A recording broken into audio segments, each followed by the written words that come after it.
As far back as I can remember, I always wanted to be a gangster. Welcome to Two Film Buffs. Today we're going to be looking at our top 10 facts from the movie Goodfellas. Wow.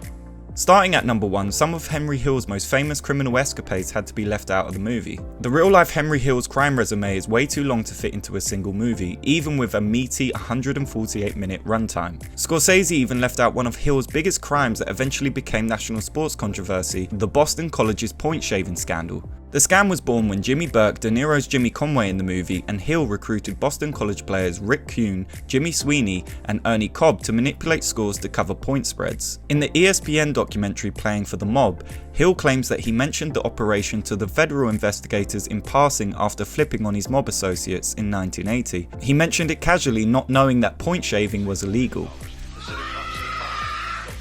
Coming in at number 2, the first scene for Goodfellas wasn't shot by Martin Scorsese. As you might know, the business of filming is rarely chronological. Directors tend to jump scenes for cost, scheduling, and efficiency reasons. For Goodfellas, the scene that broke shooting ground was the intentionally low-budget Maury's Wigs commercial, which plays just before Henry and Jimmy hassle Maury about a debt near the beginning of the film. Call the cops, you're talking crazy. Stop it now, will you? Listen, you got money for that commercial, you know? To get the feel of the commercial right, Scorsese contacted Stephen R. Packer, who created his own ultra-low budget ads for his replacement window company to write and direct the Maury's Wigs ad. At number 3, in the shooting script, Billy Batts was whacked in the very first scene. The Goodfellas we know and love features Billy Batts living and dying to regret his shine box remark to Tommy right around the movie's halfway mark. Now go home and get your fucking shine box. With just a teaser of Batts getting finished off in the trunk at the very beginning. But the original shooting script actually featured Batts celebrating his ill-fated welcome home party in the very first scene, followed by the visit to Tommy's mother before cutting to Liotta narrating the immortal words, As far back as I can remember, I always wanted to be a gangster. and then cutting back to Hill's life as a Brooklyn kid.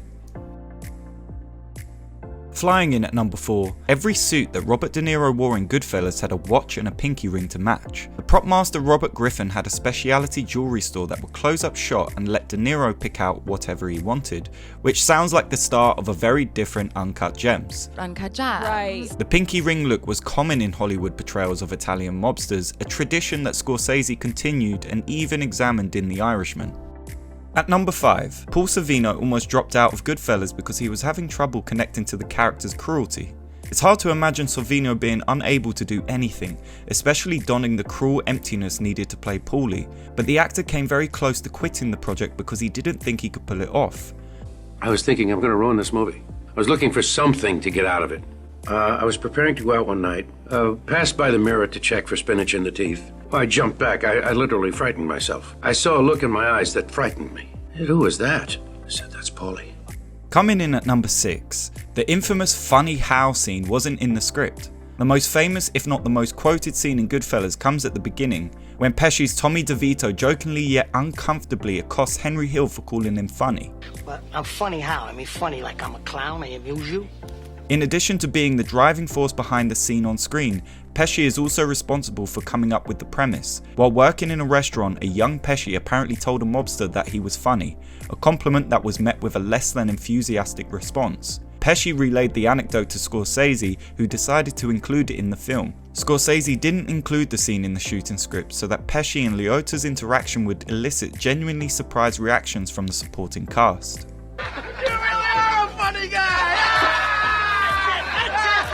At number 7, both Martin Scorsese's parents have cameos in the film. Most fans of the film know that it's Martin Scorsese's mother Catherine who plays Tommy's mother in the infamous dinner scene following Billy Batts' murder, but the family connections hardly stop there. Tommy's mother's paintings of 2 dogs sitting in front of an old man, one going east and the other one going west, One is going east and the other one is going west, so what? was actually painted by co-writer Nicholas Pileggi's mother. Scorsese's father Charles also pops up as Henry's prison compadre who puts way too many onions in the sauce. Don't put too many onions in the sauce.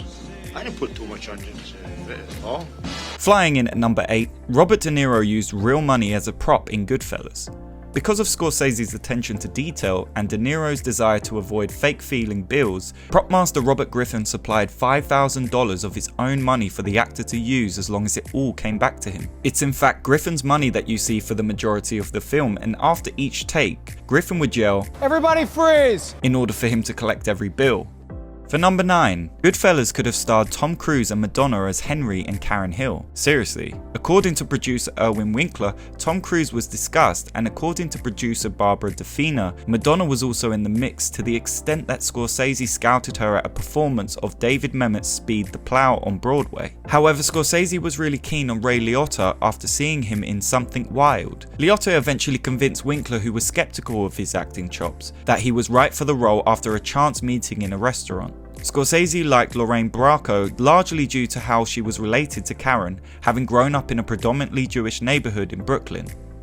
And lastly, we come to number 10. Al Pacino turned down the role of Jimmy Conway. It feels a little strange that Al Pacino isn't in the picture, and the rumor is that he said no to playing Jimmy Conway to avoid being typecast in the gangster role after that of Godfather. But he took the role of Big Boy Caprice in Dick Tracy instead. Maybe playing a comic strip gangster didn't count towards typecasting. Or maybe he just wanted to design his own makeup. Since it's a small movie star world, Madonna, as you know, was also in the mix for Goodfellas but ended up in Dick Tracy. Maybe it just wasn't meant to be. Thank you for watching, and we will see you next time.